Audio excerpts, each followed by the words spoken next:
Alors si vous voulez unir votre cœur avec le cœur de Dieu, il faut vider votre philosophie, votre pensée et votre préjugé.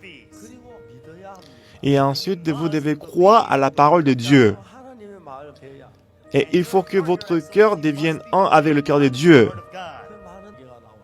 Alors quand on ouvre la Bible, il y a l'histoire de plusieurs personnes dans la Bible. Lorsqu'ils ont parlé avec Dieu face à face, il y avait presque personne qui avait le même que Dieu. Bien qu'ils croient en Dieu, mais ils avaient toujours un cœur différent de Dieu. Mais moi, je pense que j'étais le meilleur. Et en ce moment-là, j'ai compris que si je suis ma pensée, je vais périr. Dans ce moment-là, une personne que je pouvais chercher, c'était Dieu. Plus je lisais la Bible, plus je découvrais que j'étais inutile. Et j'ai compris que tout ce que je fais, c'était inutile. Moi, dans tous les aspects, je n'étais pas qualifié d'être le pasteur. Moi, je le sais très bien. Ma personnalité est très capricieuse. Je suis méchant et je suis mauvais. Moi, j'avais aucune condition d'être pasteur.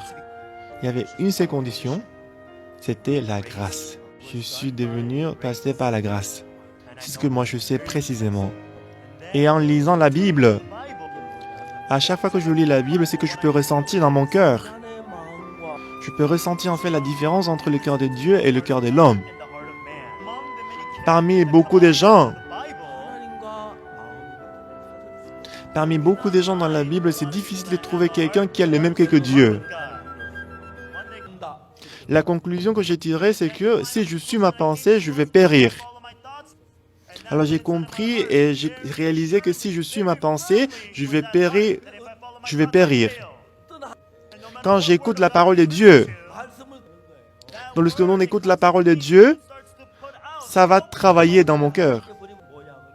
Ça montre en fait l'image de la vie spirituelle du monde aujourd'hui.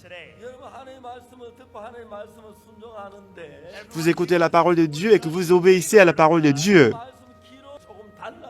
C'est vrai que vous avez écouté la parole par vos oreilles, mais lorsque ça arrive dans votre cœur, ça va être mélangé avec votre cœur.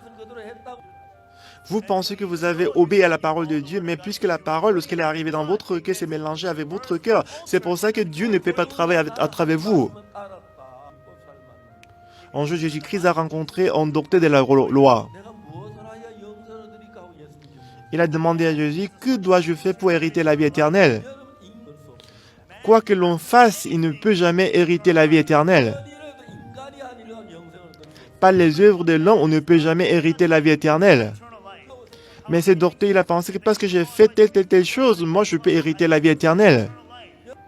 Quoi que l'on fasse, il ne peut pas laver le péché lui-même. Il ne peut pas être bon. Quoi que l'on fasse, il ne peut s'empêcher d'être maudit. Si c'est possible, Dieu, il n'aurait pas envoyé Jésus-Christ. Parce que nous, on ne peut rien faire par rapport au péché. C'est pour ça qu'il a envoyé Jésus-Christ. Cependant, beaucoup de gens ne sont pas comme ça. Dans cet aspect, si vous ne connaissez pas précisément le cœur de Dieu, moi j'ai aidé les pauvres. J'ai donné la dîme à l'église. Moi j'ai prié en jeûnant. Et on pense que si on fait comme ça, Dieu va être content. Mais Dieu dit non. Non.